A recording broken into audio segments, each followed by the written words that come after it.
But how did you get to music? I went on this audition and I see a girl there that looks familiar. And I'm like, she's in the Mary Jane Girls. What's she doing here? So I talked to her and she says, no, I've left the group. Well, that's all she needed to tell me. I was on the phone bright and early the next day, getting through to Rick James' office. How does one find Rick James's phone number? Is it written in cocaine at Carlos and Charlie's? How is it? Exactly. And Rick calls me back. He remembers me because he's met my mother a few times. And then he's shocked as hell that word has gotten out that, he's going to be looking for a new girl for the group. He's like, well, you'll have to fly to Buffalo, New York and learn the material, hang out with the band, get to know everyone, and we'll see if this is a fit. Before you were part of the Mary Jane Girls, he created the Mary Jane Girls. Do you have any idea of what that story is so that we can just set that up? Because I don't. I mean, where does that come from? So the Mary Jane Girls concept group created by Rick, it was supposed to be 4 female extensions of his personality. That was sort of the that's kind of cool concept. Yeah, that was the sort of concept of the group. So our lead singer, she had braids and sort of was like the tough street girl, which was supposed to mimic him. Then we had a girl that wore leather and chains, and she was blonde, and she was known as the Leather Queen. So that was like more of the sort of kind of punk, maybe dominatrix vibe. Then we had one girl that wore long dresses and she'd put a feather boa on, and she was known as, I don't know, the classy sophisticate girl or something like that.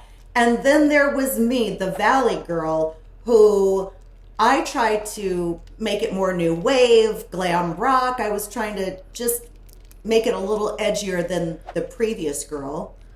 Right. But yeah, that was Rick's vision. Yeah. So you fly out to Buffalo, I'm imagining. What was the experience? Well, I was a little worried. I thought, where am I staying?